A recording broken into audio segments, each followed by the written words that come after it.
Zaid Ibrahim dakwa keputusan Batu Putih merintangi O dan G Sarawak. Pemimpin Gagasan Rakyat anggap video rasuah tidak punyai elemen rasuah. Amanah kenang jasa Tun Daim pernah pulihkan lembaga tabung haji. PAS luah kecewa kenyataan PMX terima hak kewujudan Israel. Kerugian dialami tidak jejaskan usaha khazanah dan PNB melabur dalam syarikat pemula. Majlis Hal Ehwal Agama Islam Malaysia isytihar ajaran GISPH sebagai sesat.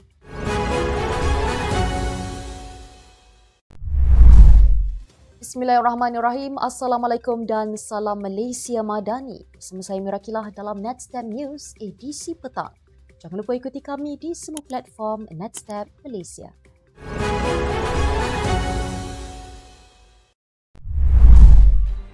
Keputusan Mahkamah Antarabangsa berhubung tuntutan Malaysia ke atas Batu Putih 16 tahun lalu mungkin boleh jadi petunjuk untuk menentukan sama ada Sarawak boleh berjaya dalam tuntutannya ke atas sumber minyak dan gas di luar pantai negeri itu, menurut bekas Menteri Undang-Undang. Zaid Ibrahim berkata prinsip efektivitas yang menjadi andalan Mahkamah Keadilan Antarabangsa ICJ dalam pertikaian antara Malaysia dan Singapura berhubung Batu Putih boleh beri kesan pada tuntutan Sarawak ke atas sumber yang terdapat di pelantar benua di luar pantainya.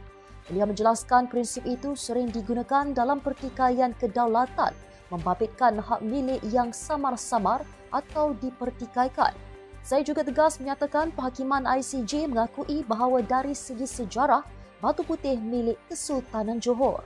Memetik laporan daripada FMT, Zaid berkata sesebuah mahkamah juga mungkin menganggap Sarawak pada hakikatnya bersetuju atau sekurang-kurangnya secara tersirat akur pada Petronas memiliki dan mengawal semua sumber O dan G di darat dan luar pesisir berdasarkan pelbagai tindakannya.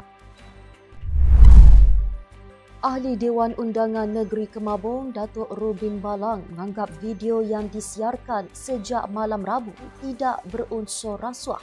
Bagaimanapun, Rubin yang juga naib Presiden Parti Gagasan Rakyat Sabah, Gagasan Rakyat berkata beliau akan beri kerjasama penuh kepada Suruhanjaya Pencegahan Rasuah Malaysia SPRM. Beliau yang mengulas melalui pemberita yang didakwa Rubin turut berada di dalam video tersebut yang sedang berbincang dengan seorang lelaki berkaitan mendapatkan kota atau lesen. Sementara itu, Ketua Penerangan Pemuda Gagasan Rakyat Kemabung, Reksi Yankat berkata pihaknya menafikan sekeras-kerasnya video yang tersebar melibatkan adun Kemabung berkaitan dengan unsur rasuah.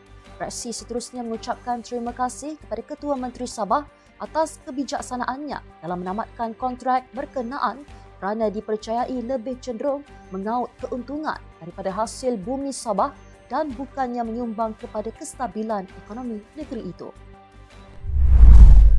Jasa bekas Menteri Keuangan Allahyarham Tun Daim Zainuddin dalam memulihkan lembaga tabung haji pasca pilihan raya umum ke-14 akan dikenang selamanya.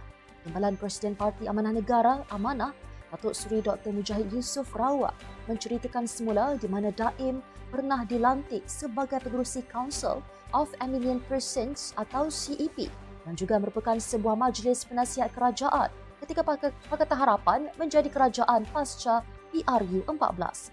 Jelas beliau salah satu misi besar CEP ketika itu adalah melaksanakan pemulihan tabung haji yang mengalami defisit 4 bilion ringgit dan terus meningkat kepada 10 bilion ringgit pada penghujung 2018. Mujahid juga mendedahkan dapatan CEP menunjukkan kelakuan salah tadbir dan pembelian dana penjualan saham yang meragukan sehingga tabung haji mengalami kerugian.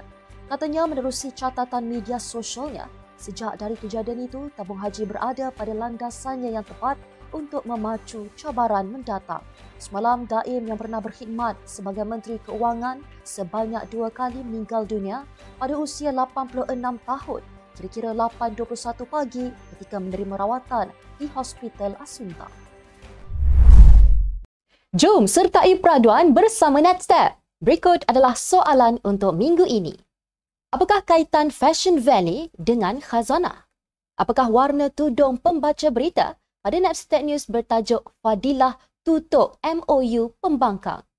Dan lengkapkan slogan channel Next Step akan lebih menarik jika peserta yang menjawab dengan betul dan slogan terbaik akan dipilih sebagai pemenang. Jangan lupa screenshot dan sertakan dalam link Google Form disediakan di ruang description berita Next Step News edisi petang Jumaat 15 November 2024. Pemenang peraduan minggu ketiga, Izhar Zuhaili. Tahniah kepada pemenang. Terima kasih. Pemimpin PAS menggesa Perdana Menteri Datuk Seri Anwar Ibrahim untuk menarik balik kenyataan beliau berkaitan penerimaan hak kewujudan negara Israel dalam temu bualnya bersama CNN baru-baru ini. Pengerusi Lajnah Hubungan Antarabangsa PAS Pusat, Dr. Muhammad Khalil Abdul Hadi mendakwa kenyataan PMX yang menerima hak Israel untuk wujud dan mempertahankan diri tidak mencerminkan pendirian rakyat Malaysia serta perjuangan dalam membela nasib rakyat Palestin. Muhammad Khalil yang juga Exco Kerajaan Negeri Terengganu menemplak kenyataan PMX dengan menjelaskan bahawa naratif hak pertahan diri digunakan pihak Barat untuk menghalalkan serangan tidak berperi kemanusiaan terhadap rakyat Palestin. Susulan daripada itu, beliau menerusi portal Harakah Daily menegaskan Perdana Menteri untuk menarik balik kenyataan tersebut dan melakukan permohonan maaf terbuka kepada seluruh rakyat Malaysia dan Palestin. Sementara itu, Ahli Parlimen Pembangkang menyokong usaha Datuk Seri Anwar Ibrahim dalam menggesa Israel disingkirkan daripada PBB, namun pada masa yang sama membangkitkan jawapan Perdana Menteri itu berkenaan hak Israel untuk mempertahankan diri sebelum ini. Ahmad Fadli Syari berkata cadangan penyingkiran itu adalah sesuatu yang perlu bagi menegaskan pendirian Datuk Seri Anwar berkenaan Israel.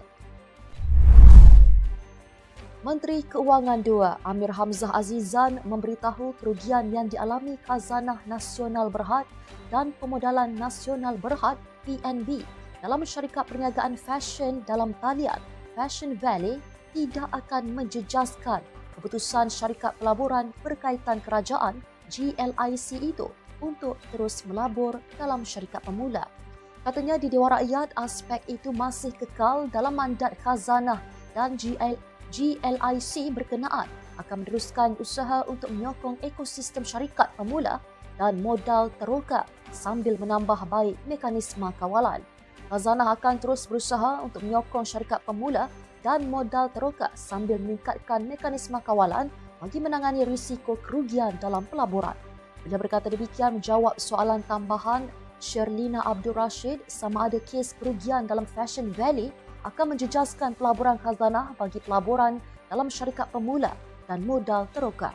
Isu pelaburan Khazanah dan PNB dalam Fashion Valley mencuri tumpuan apabila Kementerian Keuangan memaklumkan dua syarikat pelaburan berkaitan kerajaan itu memperoleh 3.1 juta ringgit hasil penjualan saham dalam platform e-dagang fashion berkenaan kepada syarikat Bumiputra NXBT Partners pada 2023. Dalam pada itu, Amir Hamzah berkata pelaburan modal teroka memainkan peranan penting dalam menyokong pertumbuhan ekonomi Malaysia, membantu negara beralih ke status berpendapatan tinggi melalui inovasi dan pertumbuhan mampat. Majlis Kebangsaan bagi Hal Ehwal Agama Islam Malaysia MKI mengesahkan ajaran, pegangan dan fahaman yang dibawa oleh Nasruddin Muhammad Ali dan GISB dianggap sesat serta menyeleweng daripada ajaran Islam. Menurut Pengerusi Jawatankuasa Muzakarah MKI, Datuk Dr. Noh Gadot, keputusan itu dibuat dalam mesyuarat Jawatankuasa Muzakarah MKI kali ke-125 yang berlangsung pada 24 hingga 26 September lalu. Ia menjelaskan antara fahaman menyeleweng yang dianuti oleh kumpulan itu termasuk mentakrifkan Syekh Muhammad Abdullah As-Suhaimi atau Syekh Muhammad Suhaimi sebagai Imam Mahdi, manakala pengasas Al-Arkam Asy'ari Muhammad pula dianggap pembantu Imam Mahdi di akhir zaman. Tambah Noh, orang ramai juga dilarang memiliki, menyimpan, menjual, memuat naik, memuat turun, menyebarkan, mengedarkan atau menerbitkan poster, buku, majalah, risalah atau bahan bacaan lain dalam apa jua bentuk. Katanya larangan ini merangkumi bahan yang dicetak, ditaip atau ditulis serta semua jenis keluaran termasuk filem, audio visual, rakaman, laman sesawang dan media cetak atau elektronik. Ujar beliau, jawatankuasa itu juga mencadangkan agensi kerajaan berkaitan di peringkat persekutuan dan negeri membantu melaksanakan proses istitabah dan memberi peruntukan atau pembiayaan bersesuaian dengan tujuan berkenaan. Sekian untuk edisi petang ini. Ikuti perkembangan semasa isu-isu panas politik Malaysia setiap hari hanya di Netstep News. Jangan lupa untuk follow Facebook Netstep Malaysia dan subscribe YouTube Netstep TV. Netstep Malaysia, bersama melangkah dengan yakin. Saya Mirakilah, Assalamualaikum dan salam sejahtera.